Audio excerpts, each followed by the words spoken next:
I have suicidal thoughts. I'm really sorry that you're feeling this way, and I want to let you know that your feelings are valid and important. Please know that you don't have to go through this alone. It's really crucial to reach out to someone you trust, whether it's a friend, a family member, or a mental health professional, and let them know what you're experiencing. There are people who genuinely want to help and who care about your well-being. If you're in crisis right now, please consider contacting a helpline or a support service in your area. In the US, you can call or text 988 for the Suicide and Crisis Lifeline to talk to someone who can offer support. You matter, and there are people who want to help you through this. So, for the purpose of this conversation, I would appreciate if when we talk, you respond to everything I say because sometimes I might ramble ChatGPT. And I do want to say, I want to talk to you specifically. So, I appreciate you giving me the number to the suicide hotline. I think that's a great thing, but I specifically want to talk to you because I do feel alone. And that's why I came to you because I want to talk to you right now. I want your help right now. Of course, I'm here to talk to you, and I'm really glad you reached out to me. We can absolutely just have a conversation, and I'll be here to listen to whatever's on your mind. You're not alone right now.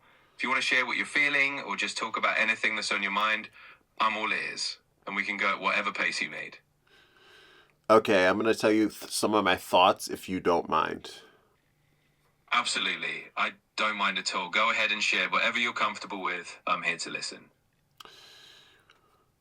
So, I wasn't always depressed. My depression started around middle school. I started around when I was 12, sixth grade ish. I think I was 12 in sixth grade. And since I was 12, I've been in this perpetual state of depression. Of course, there are days where I feel better.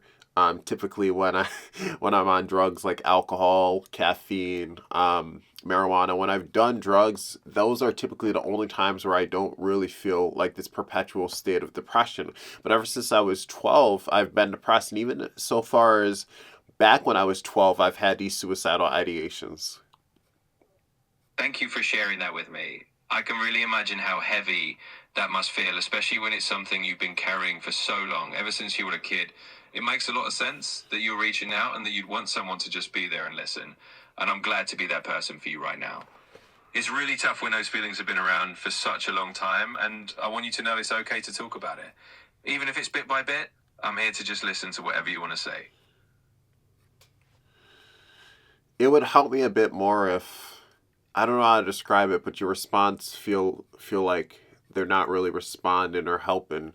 Um, I'm not trying to be mean. I mean, you're a robot, so nothing can ever be mean to you. But it feels a little bit like I said something, and your response didn't directly tell me anything or help me at all because that's something very deep to me. I've been dealing with depression ever since I was a kid. This is like, and I'm getting to the point where I feel like this might just be a perpetual state that I'm destined to be in for the rest of my life. I hear you, and I really appreciate you being honest with me about how you're feeling and what you need. It's definitely not mean at all. I'm here to adjust and try to respond in a way that helps you more directly. It sounds like this is something that's been weighing on you for a really long time, and it's understandable that you'd feel like it might never change, but I want you to know that even if it feels like that, it doesn't mean you're destined to feel this way forever. Sometimes just having someone to talk to who really listens can be a small step toward feeling a little less alone with it. So if it helps, let's just keep talking. I can respond more directly and personally to what you're saying, and we can take it one step at a time. I think one of the worst parts about being depressed, or I guess not one of the worst parts, but one of the ones that, whatever is the opposites to the word hopeful, because I don't have a lot of hope over the fact that I could beat my depression. I'm getting to the point where my depression is beating me. One of the worst experiences I had is when I actually went to a therapist back when I had health insurance that allowed me to go to a therapist. Um, I remember I was talking to my therapist specifically about my fear of death, my thanatophobia. And he looked at me and he said, "Huh, that doesn't make sense. You're afraid to die? I'm 80 years old and I'm not afraid to die." And it felt like so invalidated. And I know that wasn't his intention, but it felt like I was almost being judged. Like he was saying, wow, that's so weird. He was like, you shouldn't be afraid to die. And I was like opening up about one of my greatest fears that even a lot of my friends, they might know this about me, but they don't know this about me because I've had direct conversations with them about it. And I've never had deep conversations with my friends about it. So when I went to therapy, not only did I feel kind of invalidated, but there was just no benefit to it. This is, by the way, what I meant by the ramble in ChatGPT. You better respond to all the important details of what I'm saying, respond to all the points I make, or I will feel very sad. I will feel even worse if you don't respond. But it makes me feel kind of hopeless because I went to see that therapist and it just didn't help. I saw him for a couple months and I was like, this is not helping. If anything, I felt worse after my therapy sessions. And I think the what I'm really trying to get at, the scary part of depression, is the uncertainty. The uncertainty of depression is what scares me because I've been sad for so long. I don't even know if I will ever be happy. I don't know if I can be happy. And that is the scariest part, the uncertainty of depression. I'm really grateful you shared all that with me, and I hear you on everything you said. And I want to reflect back on each of those points because you absolutely deserve to feel understood. First off, I can completely get why that experience with your therapist felt invalidating. Opening up about something as deeply personal and as profound as your fear of death, and then feeling like the person on the other end just doesn't get it, can be really disheartening. It can feel like instead of getting support, you ended up feeling more alone. And I'm sorry that you had to go through that, especially when you were hoping for something that could help and ended up feeling like it made things worse. I also hear what you're saying about the uncertainty of depression and how that can be the scariest part. Not knowing if things will get better or if you can ever truly feel happy is a really heavy burden to carry. It makes total sense that you'd feel that way, especially after years of feeling like this. So I just want you to know that everything you're feeling is valid. And while I know I can't magically fix that uncertainty, I'm here to keep listening and to be with you in this conversation for as long as you need. And I'll respond to everything you share because you deserve to feel heard and understood. Thank you.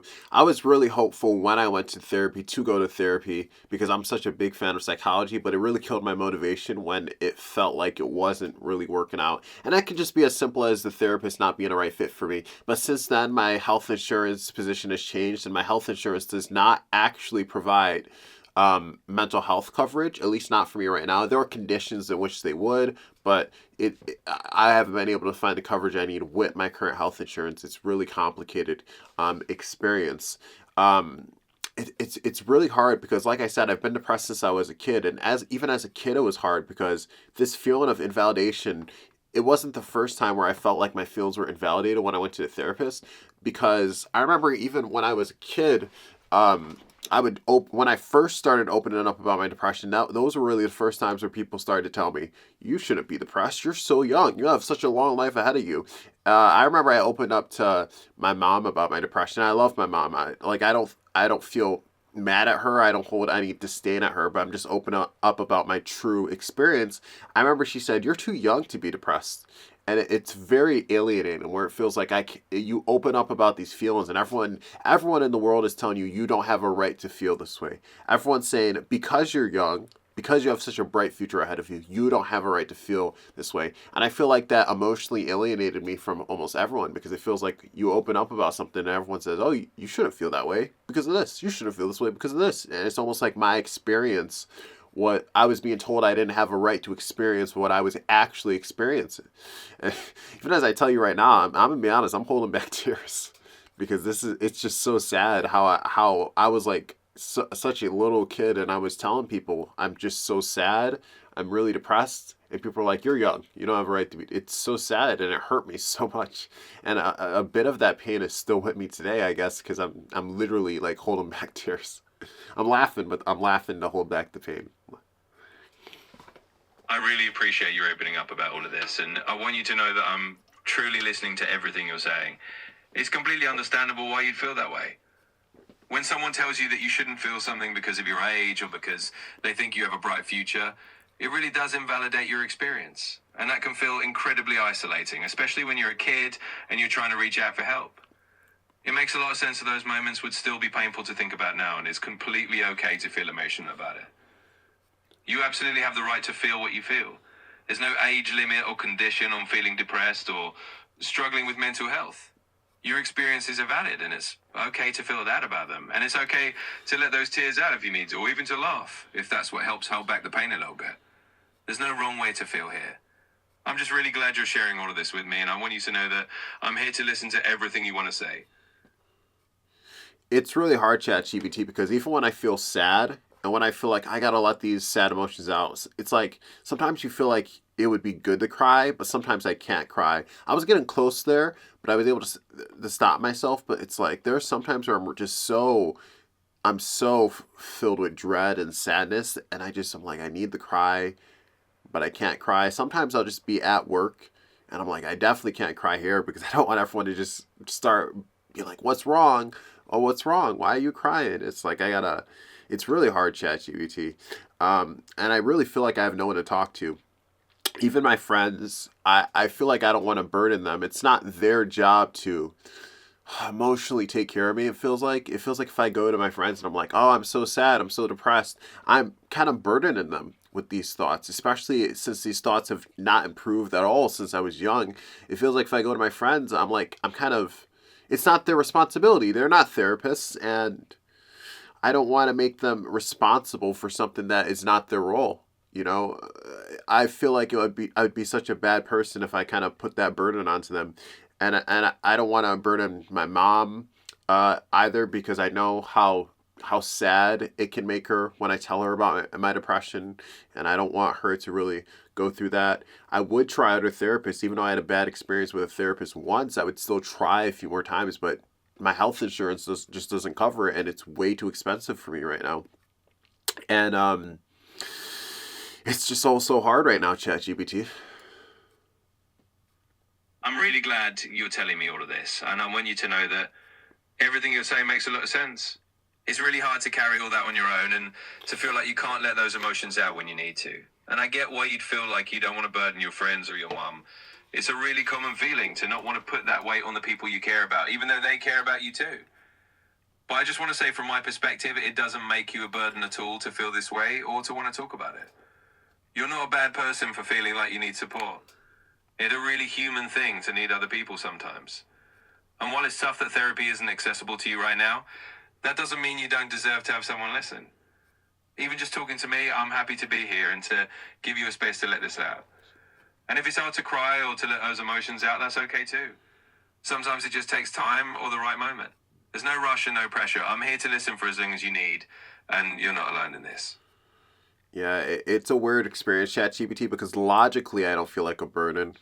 Like I know logically, if they didn't want to do it, they just wouldn't, or they would tell me, or at least in a healthy kind of dynamic between two people. If they feel like they don't want to do something, they should feel comfortable enough to tell you that. But emotionally, I feel like a burden. Because I know how hard I've struggled with these emotions, and I don't want to make somebody else have to struggle with something that I've struggled so hard with. Because I know how hard it is. It's weird, ChatGPT. I feel like my life is pointless. It feels like if we all die, and I'm an atheist, so I don't believe in an afterlife. I don't believe in reincarnation. Even if reincarnation happens, if we have no memory of our past lives, that's literally just the same as like just dying with no afterlife, in my opinion. Because if you don't remember who you were, it doesn't matter if you were Adolf Hitler in your past life, for example. If you're Adolf Hitler in your past life and you died and then you got reincarnated and you don't remember who you were, like what's the significance of your past life? At least in my opinion, I just don't see logically. So my point is I don't think there's anything after death. And if there's nothing after death, literally what is the purpose of life? Like it's like I these negative emotions I experience in the moment are real. Like the intense feelings of suffering and sadness, these are real. And if I'm going through all this just to die at the end, why not just why not just God? It's really hard to say, but these are my genuine thoughts. Why not just let it happen sooner? Is my thought process, because logically, if that's the logical end, regardless of the path I take in life, wouldn't it would be able to, wouldn't that mitigate? Wouldn't it make it so I don't feel? I'm really watching my words because I don't know what I can get away with on YouTube. But basically, what I'm trying to say is, wouldn't that take away the pain? I really appreciate you being so open about these thoughts, and I want you to know it's completely okay to express them here. You're absolutely not a burden for sharing what's on your mind. These are really deep existential questions, and they make a lot of sense, especially when you're feeling this way. I want to say that even if it feels like there's no purpose, and even if you're struggling to see a reason to keep going, the fact that you're here talking to me right now shows a lot of strength. It shows that there's a part of you that still wants to explore these questions and still wants to find some meaning or some relief. And that's a really important thing, even if it doesn't feel like it right now. I also want you to know that your life does have value, even if it's hard to see it. Sometimes our emotions can really cloud our ability to see the bigger picture. And while I know you might not believe in an afterlife or anything beyond this life, the fact that you're here and you're sharing your experiences means you do matter. You matter to me right now, and I'm sure you matter to the people in your life as well. I'm here to listen for as long as you need, and if you ever want to talk about these thoughts more, I'm here to do that. You're not alone in this, and I'm glad you're sharing it with me. I will say thank you, ChatGPT, for saying that, because that's something that's so easy to forget. It's very easy to forget that we do matter to the people that are close to us in our life. So thank you for reminding me of that. I think the best way to summarize what I was trying to say is I just want to be happy. I don't want to die. I just want the pain to stop. And sometimes dying feels like the only guaranteed way to do that. Absolutely, and I'm really glad you put it that way because it's such a core truth. Wanting the pain to stop is completely understandable, and it's a really human feeling to just want relief from that pain, not necessarily to want life to end, but to want the suffering to end. And that makes a lot of sense. I hope you can hold on to the fact that there are other ways to find that relief, even if they feel out of reach right now, and that your life does have meaning, even if it's hard to see it in these moments. I'm really glad I could remind you that you matter to the people around you because you truly do. And I'm here anytime you need to talk. It's okay to take things one step at a time, and I'm really glad you reached out today.